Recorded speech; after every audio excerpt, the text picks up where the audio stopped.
సీట్ల ఎంపికలో చాలా సమస్యలు వచ్చేటివి. మొట్టమొదటిసారిగా మొన్న ఎంపికల్లో కూడా చిన్న చిన్న సమస్యలు తప్ప ఎక్కడ పెద్ద సమస్యలు రాలేదు. అంటే మేమందరం కూడా ఒకటి ఆలోచించాం, గెలిపే ధ్యేయంగా పనిచేయాలి కాబట్టి ఏ సీట్లో ఎవరు సీట్ ఇస్తే వాళ్ళు గెలుస్తారో ఆ సీట్లే ఇచ్చాం. అదే సమయంలో సీట్లు ఇచ్చిన తర్వాత ప్రతి ఒక్కరూ గౌరవించి గెలిపించే బాధ్యతకు వచ్చారు. ఇంకొక పక్కన ఈరోజు మిమ్మల్ని అందరినీ ఇప్పుడే పవన్ కళ్యాణ్ గారు చెప్పినట్టు వారి యొక్క సమయ స్ఫూర్తిని నేను ఎప్పుడూ మర్చిపోలేను.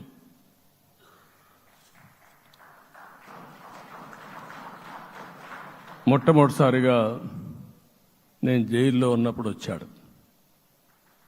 వచ్చినప్పుడు నన్ను పరామర్శించాడు. బయట వచ్చి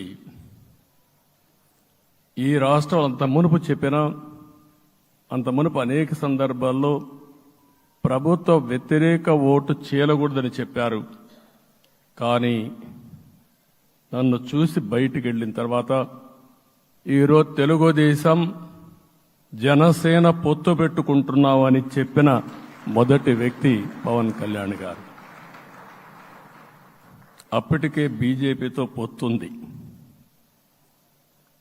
అయితే ఒక మాట చెప్పాడు, బీజేపీతో పొత్తుంది, బీజేపీ, తెలుగుదేశం, జనసేన 3 పార్టీలు కలిసి పోటీ చేస్తామని కూడా చెప్పి మళ్లీ ఆ ప్రయత్నం చేసి కడాన రాష్ట్ర ప్రయోజనాల దృష్ట్యా బీజేపీ, తెలుగుదేశం, జనసేన పొత్తు పెట్టుకున్నాం. మనస్ఫూర్తిగా ఆయన అభినందిస్తున్నా. ఆ రోజటి నుంచి ఎలాంటి పొరపచ్చాలు లేకుండా కలిసి పనిచేశారు. మాకు కొన్ని అనుమానాలు ఉండేటివి, ఓటు ట్రాన్స్ఫర్ అవుతుందా లేదా, ఓటు ట్రాన్స్ఫర్ కాకపోతే ఎక్కడన్నా సీట్లు నష్టపోతామని. అందుకే మీరు ఒకసారి చూస్తే ఎన్నికలు మొత్తం సెట్ అయింది, నామినేషన్స్ వేసాం, ముందుకెళ్ళాం. అదే సమయంలో మొట్టమొదటిసారిగా కొవ్వూరులో 3 పార్టీల నాయకులు కలిసి, నేను, పవన్ కళ్యాణ్ గారు, పురంధేశ్వరి గారు, ముగ్గురం కలిసి ఫస్ట్ మీటింగ్ అడ్రస్ చేశాం. అక్కడి నుంచి 6 జిల్లాల్లో మేమిద్దరం కలిసి తిరిగాం. బీజేపీ నాయకులు కలిసి వచ్చారు. ఆ తర్వాత మొట్టమొదటిసారిగా అమిత్ షా గారు ఏదైతే అనంతపూర్లో ధర్మవరం కాన్స్టిట్యున్సీకి వచ్చారు. నేను మొన్న నేషనల్ మీటింగ్లో కూడా చెప్పాను. ఆయన వచ్చినప్పుడు చాలా స్పష్టంగా ఎందుకు మేము పొత్తు పెట్టుకున్నామనే విషయాలు చెప్తూ ఈ ప్రభుత్వ అవినీతిని ఎండగట్టారు, సూటిగా మాట్లాడారు. ఆ ఒక్క మీటింగ్తో రాష్ట్రం మొత్తం ఒక నమ్మకం వచ్చింది. బీజేపీ కూడా పూర్తిగా ఈ కూటమిని సపోర్ట్ చేస్తున్నారనే కాకుండా ఈ రాష్ట్రానికి ఏ అవసరం ఉందో చెప్పగలిగారు.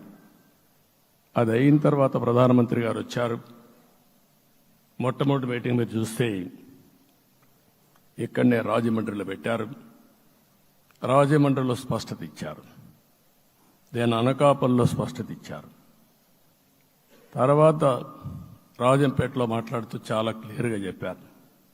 ఇదే విజయవాడకు వచ్చినప్పుడు రోడ్ షో పెడితే నా జీవితంలో ఎప్పుడూ చూడలేదు, ప్రధానమంత్రి గారు కూడా అదే చెప్పారు, బ్రహ్మాండమైన రోడ్ షో విజయవాడలో జరిగిందని ప్రధానమంత్రి గారు కూడా అభినందించే పరిస్థితికి వచ్చారు. ఇవన్నీ కలయికే మన విజయం. ఈ విషయం మనం గుర్తుపెట్టుకోవాల్సిన అవసరం ఉంది. మీరు కష్టపడ్డారు. నేను చాలా ఎన్నికల్లో చూశాను. అందరూ అభ్యర్థులు కూడా ఈ ఎన్నికల్లో కష్టపడిన విధానం కానీ